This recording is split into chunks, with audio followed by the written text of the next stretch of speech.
Welcome to Burning Bright, a weekly podcast presenting poetry and prose from Passenger. In 1970, Congress passed a law that beginning in 1971, President's Day would be celebrated the third Monday in February. If you're of a certain age, though, you probably remember that we used to celebrate Abraham Lincoln's birthday, February 12th. To celebrate it this year, we're going to read a few pieces with some connection to Lincoln.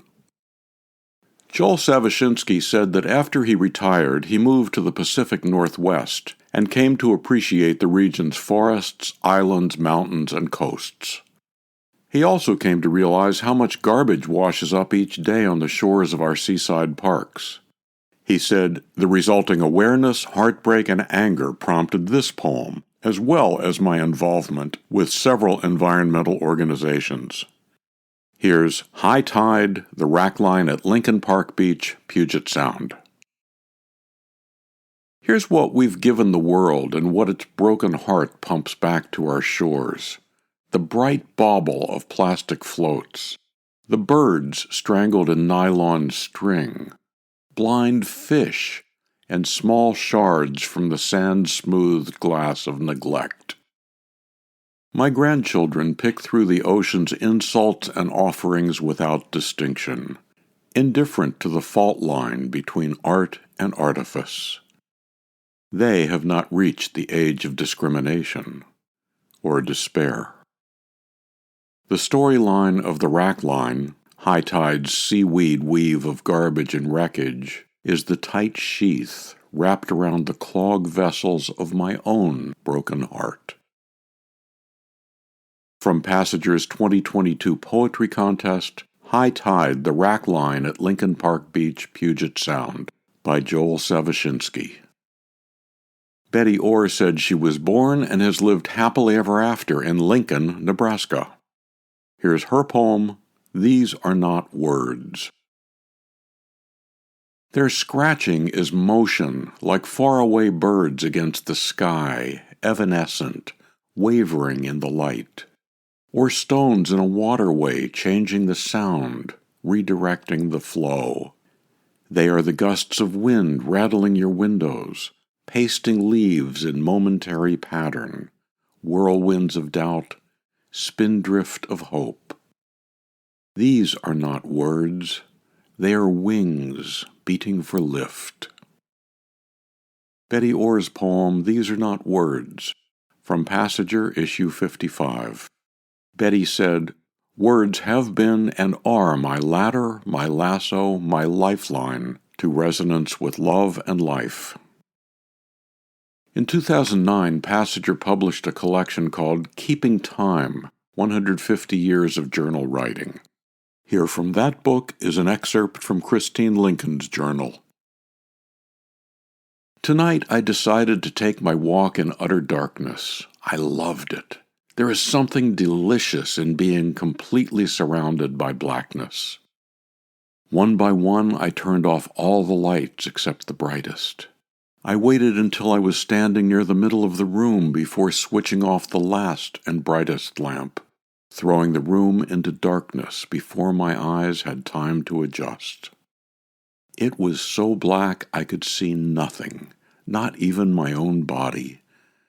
And even though I know this house as intimately as I know the lines on the palms of my hands, I was instantly disoriented.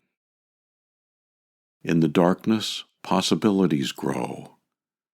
Where before I was surrounded by the familiar, I am thrown into a place where someone could be lurking in the corner of the room waiting to pounce. The floor could have caved in without my knowing it.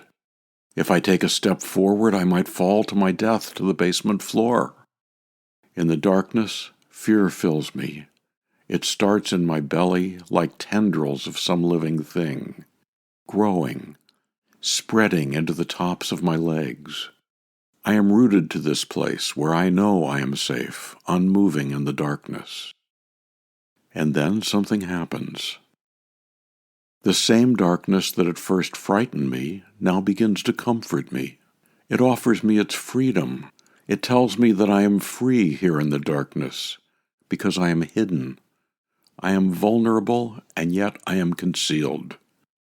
I can tell when I leave the living room because the carpet drops off beneath my shoes, and I am walking on hardwood floor, still slowly through this river of darkness. My footfalls against the hardwood sound like the beating of a heart. Da-dump, da-dump, da-dump. A heart beating in the darkness. The darkness is a womb. The darkness is an amnion. It is a place of unlimited potential, an incubator of ideas. The place of fear, yes, but also imagination and creativity. A place of protection and freedom and life. This darkness is an amnion. An excerpt from Christine Lincoln's journal. Christine said, "I have always kept a written journal of one kind or another. A diary when I was a pigtailed girl, a mother's journey when I was pregnant with my son, a dream journal, a spiritual journal. Now," she said, she keeps a creative journal, taking those things that have happened, the joy and the suffering, the sorrow and the fear, and transforming them into something beautiful. By the way, you may recognize Christine's name. Last year, she guest-edited Passager's special journal issue about trauma. To buy Keeping Time, 150 Years of Journal Writing, or to subscribe to or learn more about Passager and its commitment to writers over 50, go to PassagerBooks.com. You can download Burning Bright from Spotify, Apple and Google Podcasts, and various other podcast apps. For Kendra, Mary, Christine, Roseanne, and the rest of the Passager staff, I'm John Shore.